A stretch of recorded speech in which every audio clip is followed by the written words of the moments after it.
She said, fine. If you don't like it, find someone else. And I said, already did. The look on her face, it was priceless. But to really understand that moment, you have to go back to how everything started. See, I was with Veronica for 3 years. We'd been living together for a year and a half, and what started as this great, passionate thing slowly became me being her personal doormat. These things never happen overnight. It's always a slow bleed. It's the little things.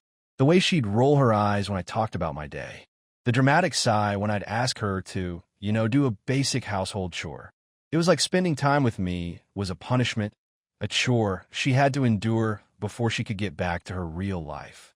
The breaking point for me came about 2 months ago. I had planned a nice dinner. Nothing fancy, just grilled salmon and that quinoa salad she used to love. I spent a good hour on it, had the table set with candles. The whole deal. She came home, took one look at the table, and said, "Ugh, this again? We used to love this meal when I was like basic. My taste has evolved, okay." I was just stunned. "Okay," I said. "What would you prefer then?" She just shrugged, already scrolling on her phone. "I don't know, figure it out. You're the one who insists on these lame dinner dates." Lame? Our dinners together were lame? I didn't know what to say. "Veronica," I said, "if you don't want to eat dinner together, just say so." She barely looked up. "Whatever. I'll just order something." That was our pattern. I'd try, she'd dismiss, I'd feel like crap, and then we'd just repeat it the next day. It was exhausting. But what she didn't know, what she didn't see, was that I'd already started making changes. About a month before that dinner incident, I had this kind of epiphany.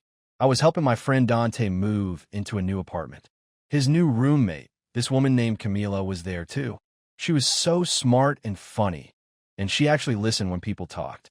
We all hung out after we finished moving all the boxes, and I realized something that hit me like a ton of bricks. This was what normal felt like. This was what it felt like to be around people who actually wanted to be there. That night, I went home, and there was Veronica sprawled out on the couch. I walked in. She barely looked up and said, "Can you not walk so loud? I'm trying to watch this." That's when I knew.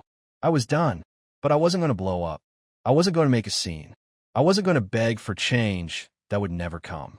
I was going to quietly rebuild my life without her in it. First step, I started looking for my own place. Nothing dramatic, just browse listings online at night, saving up money for a deposit. Second step, I stopped trying so hard. No more special dinners she'd mock. No more trying to plan dates she'd call lame. I just matched her energy. She wanted roommates who barely interacted. Fine. Cool. I could do that.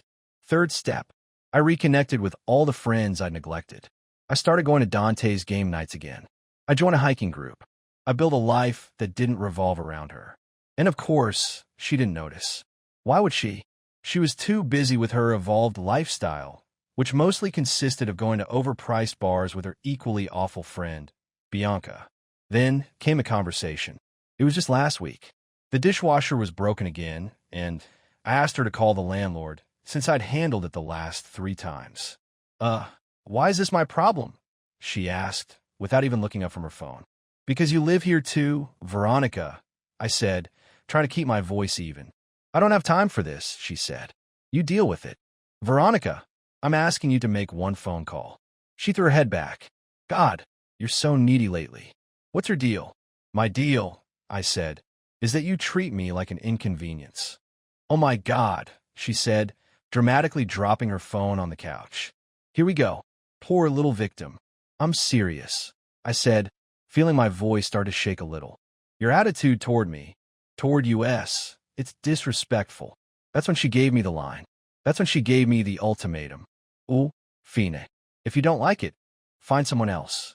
She said it with this smirk, this smug confidence, because she genuinely believed I'd never leave. She thought I was too invested, too comfortable, too weak. She thought I'd be crawling back, begging her to take it back. I just looked at her, and then I said it. Already did. The silence it was beautiful. She actually looked up from her phone then. Her eyes were wide. "What?" she said. I said it again, just to be sure. "I already did. Find someone else. I'm moving out next week." "You're what? Is this a joke?" "No joke," I said. "I signed a lease last week. The movers are coming on Saturday." Her face went through so many emotions so fast.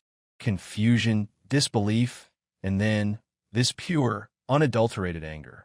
You signed a lease without telling me? What the hell, Ryan? I just held her stare. You told me to find someone else. I took your advice. I didn't mean... That's not... You can't just leave, she said, jumping up off the couch. Watch me, I said. She was suddenly very, very interested in this conversation. What about the rent? The bills? Our lease isn't up for 4 months. Already handled, I said, and the satisfaction was so good I almost couldn't contain it. Dante's friend needs a place. He's going to take over my half of the lease. Landlord approved the transfer yesterday. I saw her brain working, trying to connect the dots. Dante's friend? Who? His roommate, I said. Camila. She's great. You like her? That's when her face changed again. See, she had met Camila once at a party, and Camila was everything Veronica pretended to be. Actually sophisticated, genuinely interesting, effortlessly cool. That girl, she said, her voice a little thin. She's moving in here? Actually, I said, she's moving in Monday. I'll be out by then. She just stared at me. You've been planning this? For how long? About 6 weeks, I said. What did you expect, Veronica? You've treated me like garbage for months. Did you really think I'd just take it forever? I haven't. That's not. We're in a relationship. You can't just secretly plan to leave me. Funny, I said. How now you remember we're in a relationship?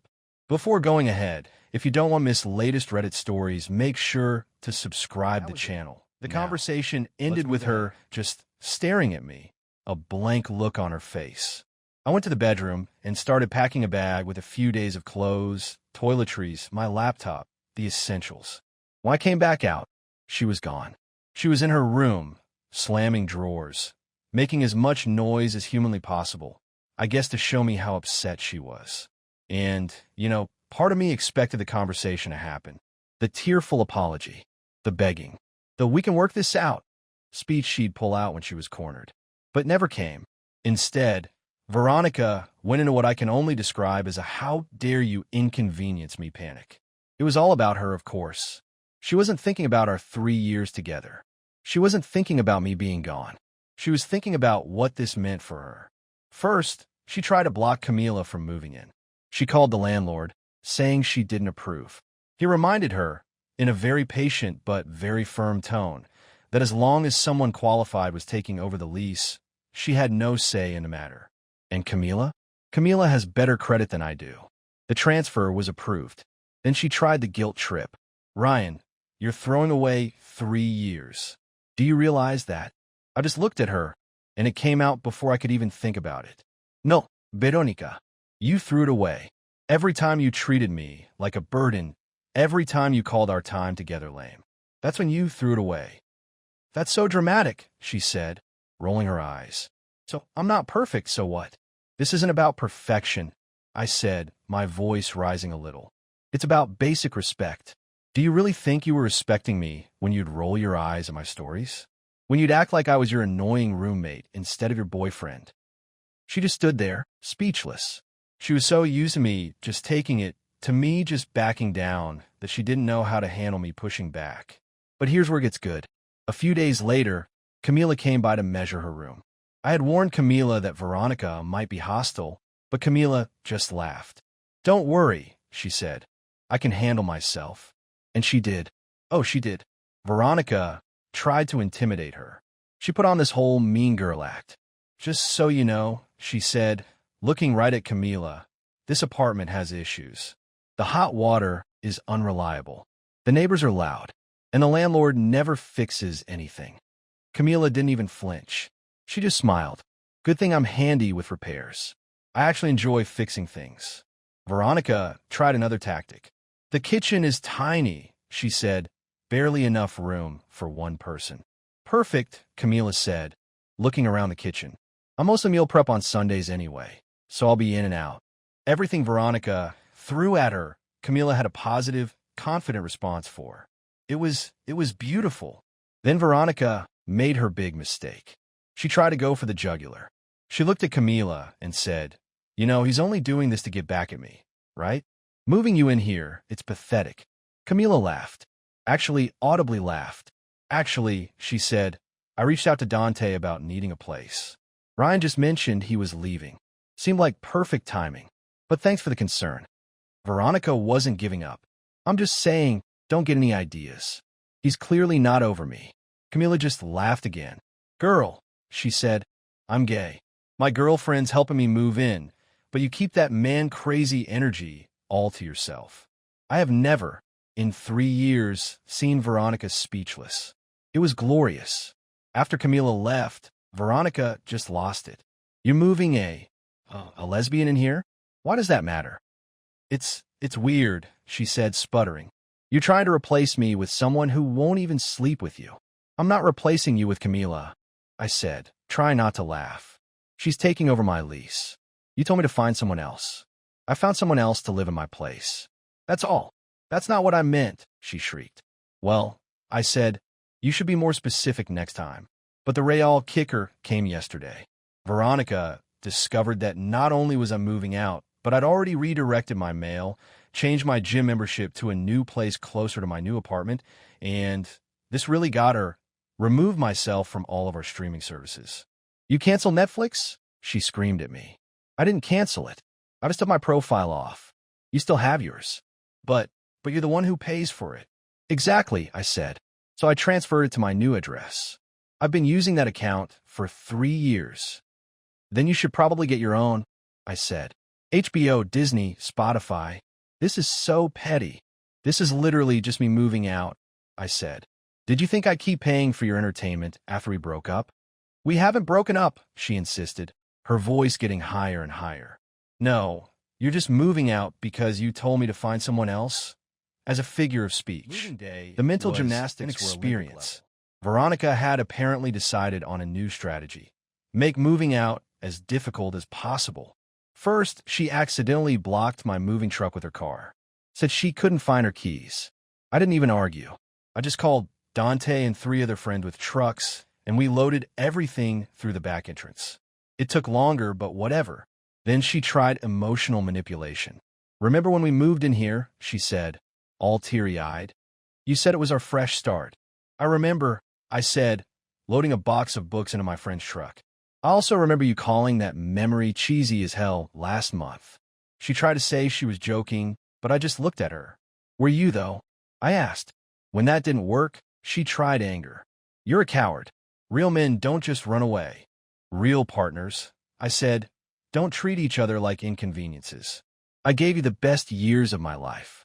No, I said, you gave me the most dismissive years of yours. But the best part, the absolute best part, was when Camila showed up with her girlfriend, Theo, and a U-Haul. They were moving her in as I was moving out. The efficiency was beautiful. Veronica watched Camila and Theo work together, laughing, joking, clearly in love and respectful of each other. You could see the realization hit her. This is what a healthy relationship looks like. Must be nice, she muttered, being all lovey-dovey. It won't last. Theo, without missing a beat, just smiled. 7 years strong, she said, but okay. Veronica retreated to her room after that. As I was loading the last box, she came out one more time. Ryan, wait, she said, her voice small. This is stupid. Just stay. We can work it out. Work what out, Veronica? I asked. You don't even like me. That's not true. When's the last time you said something nice to me? I asked. Or about me? She opened her mouth, closed it, opened it again. That's not fair, she said. You can't put me on the spot like that. I'm not, I said. I'm just leaving. Like you suggested. I didn't mean it. But you said it, I said. And you meant it in the moment. That's the problem. I left her standing there, the empty apartment echoing behind me. But oh, it doesn't end there. 2 hours after I left, the text started. The dishwasher is leaking. Asterisk Camila is playing music. It's annoying. Asterisk. This is all your fault. Why isn't the Netflix working? Asterisk seriously about the dishwasher? It's flooding. Asterisk. I didn't respond. Camila texted me later, laughing. Asterisk girl came knocking, asking me to look at the dishwasher. I fixed it in 5 minutes. She just had to reset the seal. She genuinely didn't know how. Asterisk. Sound about right, I texted back. She asked if he taught me how to fix it to make her look bad. What? Asterisk, yeah. She thinks you're orchestrating some elaborate scheme. It's wild, asterisk. But wait, there's more. Veronica went to all of our mutual friends trying to spin this narrative. Told everyone I blindsided her, that I was having an emotional affair with Camila, that I was financially abusing her by taking away my streaming services. Problem is, our friends aren't stupid.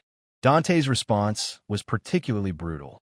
Asterisk V, you literally told us last month that Ryan was clingy for wanting to spend Friday nights together. You said you were too young to be tied down to boring dinner dates. We were there. Asterisk. She apparently blocked him after that. And then came the real kicker. I've been in my new place for about a week, this tiny studio apartment that was just mine. I was at the farmer's market with my new girlfriend, Aaliyah. Yeah, I know. New girlfriend already. But here's the thing. Aaliyah and I had been friends for a few weeks through the hiking group, bonding over being in relationships where we felt unappreciated. She had just gotten out of a similar situation, and we'd started hanging out more after I moved out. It just happened. It was natural, easy, mutual respect. A novel concept. We're at the market laughing about something, and I hear, Ryan. I turn around. There's Veronica with Bianca, her awful friend, both staring. Her eyes went straight to Aaliyah and then to our intertwined hands. You're... Oh, hi, I said. This is Aaliyah. Aaliyah, sweet angel that she is, smiled and offered her hand. Nice to meet you. Veronica didn't take it. She just stared. How long? She said. Sorry. How long have you been seeing her? Officially? Aaliyah said about a week. A week, Veronica repeated, looking between us. You moved out 2 weeks ago, and you're already with someone else. Aaliyah, confused, looked at me. I'm sorry, you're my ex Veronica. The one I told you about. Oh, Aaliyah said, and the tone of her voice was just perfect. The one who said you were boring. Veronica's face went red. I never said that. You said my dinner dates were lame, that I needed to figure out better meals, that your taste had evolved past mine. I said before Aaliyah cut me off. Wow. Aaliyah said, his cooking is amazing. You're a loss. Veronica turned on her. Who even are you? Some rebound. Aaliyah laughed. Actually laughed. Rebound? Honey, I'm an upgrade. I actually like spending time with him. I've never loved anyone more than I loved Aaliyah in that moment. This is why you left. Veronica shouted. For her. No. I said, I left because you told me to find someone else.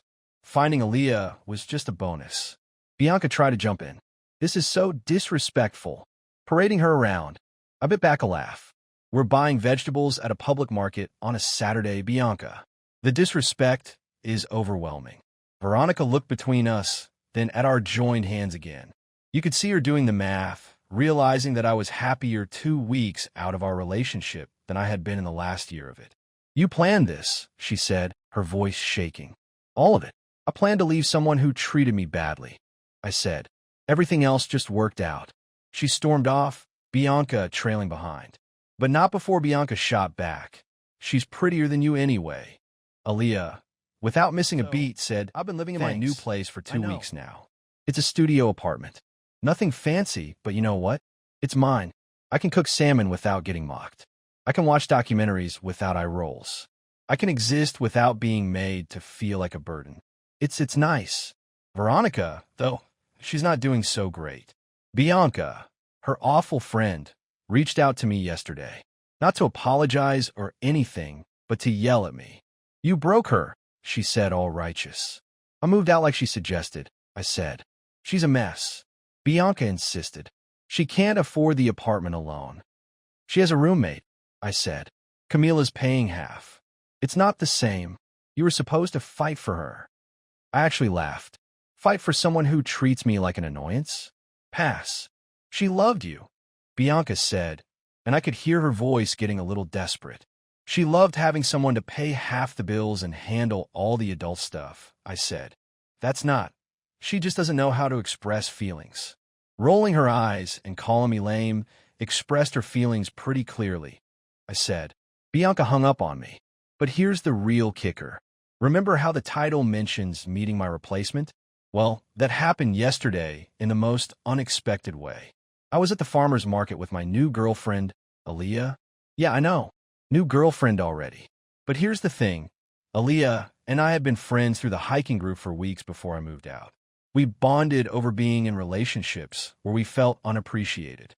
She had just gotten out of a similar situation, and we started hanging out more after I moved. It just happened. It was natural, easy, mutual respect. A novel concept. We're at the market, laughing about something, and I hear, Ryan. I turn around. There's Veronica with Bianca, both staring. Her eyes went straight to Aaliyah and then to our intertwined hands. You're... Oh, hi, I said. This is Aaliyah. Aaliyah, sweet angel that she is, smiled and offered her hand. Nice to meet you. Veronica didn't take it. She just stared. How long? She said. Sorry. How long have you been seeing her? Officially? Aaliyah said about a week. A week? Veronica repeated. You moved out 2 weeks ago, and you're already with someone else. Aaliyah, confused, looked at me. I'm sorry, you're my ex, Veronica. The one I told you about. Oh, Aaliyah said, and the tone of her voice was just perfect. The one who said you were boring. Veronica's face went red. I never said that. You said my dinner dates were lame, that I needed to figure out better meals, that your taste had evolved past mine, I said. Aaliyah jumped in. Wow, his cooking is amazing. You're a loss. Veronica turned on her. Who even are you? Some rebound. Aaliyah laughed. Actually laughed. Rebound? Honey, I'm an upgrade. I actually like spending time with him. I've never loved anyone more than I loved Aaliyah in that moment. This is why you left. Veronica shouted. For her. No, I said. I left because you told me to find someone else. Finding Aaliyah was just a bonus. Bianca tried to jump in. This is so disrespectful. Parading her around. I bit back a laugh. We're buying vegetables at a public market on a Saturday, Bianca. The disrespect is overwhelming. Veronica looked between us, then at our joined hands again. You could see her doing the math, realizing that I was happier 2 weeks out of our relationship than I had been in the last year of it. You planned this, she said, her voice shaking. All of it. I planned to leave someone who treated me badly, I said. Everything else just worked out. She stormed off, Bianca trailing behind. But not before Bianca shot back. She's prettier than you anyway. Aaliyah, without missing a beat, said, thanks. I know. We finished our shopping, made an amazing stir-fry that night, and watched a documentary about whales. She didn't roll her eyes once, even ask questions about the whales. It was nice. Boring, maybe, but nice. Camila texted me this morning. Asterisk your ex tried to have a house party last night to prove she's living her best life. 3 people showed up. She cried in her wine at 10 p.m., then went to bed. I'm moving out when the lease is up. This chick is exhausting. Asterisk.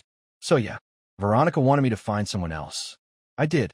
I found someone who actually likes me, appreciates quiet dinners, and doesn't treat me like an inconvenience. What made it even better? Aaliyah sent me a photo later from the farmer's market. She'd snapped it when I wasn't looking. Me, laughing at something, looking relaxed and happy. She captioned it, my boring boyfriend buying exciting vegetables. I showed it to Dante. He said I looked like a completely different person from 6 months ago. Happier, lighter. Veronica's find someone else was supposed to be a threat, a power play. She thought I'd beg her to take it back. Instead, it was the permission I needed to remember what being valued felt like.